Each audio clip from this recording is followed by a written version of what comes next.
തെരഞ്ഞെടുപ്പ് കമ്മീഷൻ പാർട്ടിയുടെ പേരും പതാകയും ചിഹ്നവുമെല്ലാം എതിർപക്ഷത്തിന് കൊടുത്തിട്ടും പാർട്ടി പരിപാടിയിൽ ക്ലോക്കുള്ള കൊടി തന്നെ NCP ശരത് പവാർ വിഭാഗം ഒരിക്കൽ കൂടി കയ്യിലേന്തി.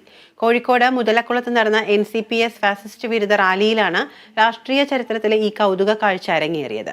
ശരത് പവാറിനെ അനുകൂലിക്കുന്ന NCP വിഭാഗം NCPS ആയി മാറിയതിനു ശേഷമുള്ള കേന്ദ്രത്തിനെതിരായ പാർട്ടിയുടെ ആദ്യ പരിപാടിയായി റാലി മാറുകയും ചെയ്തു.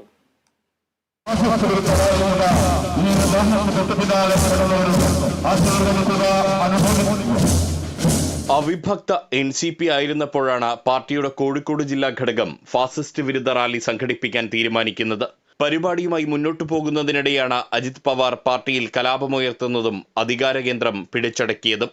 ഒടുവിൽ അജിത് പവാറിന്റേതാണ് യഥാർത്ഥ NCP എന്ന് കേന്ദ്ര തെരഞ്ഞെടുപ്പ് കമ്മീഷൻ കഴിഞ്ഞ ദിവസം പ്രഖ്യാപിക്കുകയും ചെയ്തു.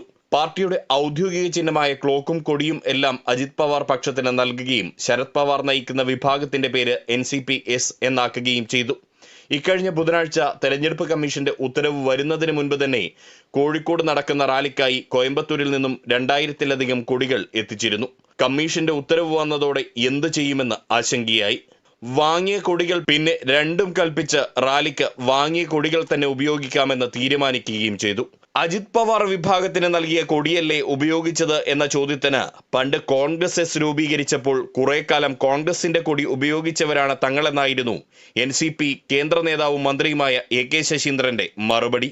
നമ്മൾ കോൺഗ്രസ് ആയിരുന്ന കാലത്ത് ഒരുപാട് കാലം ഉള്ള കൊടിയാണ് 10-20 കൊല്ലം പിടിച്ചത്. അതിനൊന്നൊരു കേസില്ല. അതൊക്കെ ഈ തെരഞ്ഞെടുപ്പ് കമ്മീഷൻ്റെ നടപടിക്രമങ്ങളെക്കുറിച്ചും ഇന്ത്യയിൽ നടന്നിട്ടുള്ള മറ്റ് സമാന സ്വഭാവമുള്ള മറ്റ് കേസുകളെക്കുറിച്ചും യാതൊരു ചരിത്രബോധമില്ലാത്ത ആളുകൾ അങ്ങനെ പറയുന്നതാണ്. കൊടിക്ക് യാതൊരു വിലക്കുമില്ല.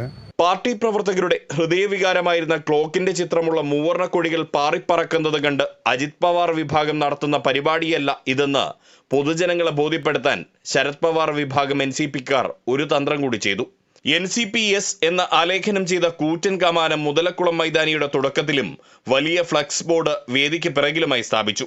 പൊതുജനങ്ങളെ സംബന്ധിച്ച് ഇത് കൗതുകകരമാണെങ്കിലും രാഷ്ട്രീയ വിദ്യാർത്ഥികൾക്ക് ഇത് രസകരമായ ഒരു ചരിത്രം കൂടിയാണ്.